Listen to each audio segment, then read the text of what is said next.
Il-Ħelsien, il-mixja lejn il-31 ta' Marzu 1979 huwa titlu tal-ktieb li jiġbor l-episodji kollha marbuta mal-ġrajja tal-Ħelsien u l-personaġġi li kienu involuti fin-negozjati għal din il-kisba.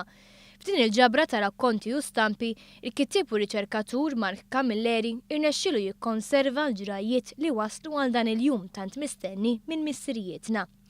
Kien permezz ta' aċċess għal dokumenti interni li Camilleri irnexxielu jinkludi fil-ktieb tiegħu dettalji li sissa ma kinux tradizzjonalment inklużi fir-rakkont tal-Ħelsien.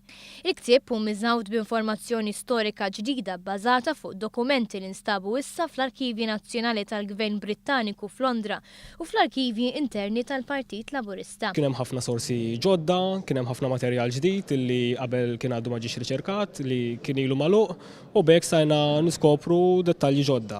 L-awtur tenna kif mir-riċerka tiegħu ħarġet ċara l-istatura kbira ta' Mintoff li dak iż-żmien kien jikkorrispondi ma' mexxejja kbar. Filwaqt li saħaq li kien jum storiku u tanġibli li provda lejxin diċenti għal poplu Malti u Awċi kollu.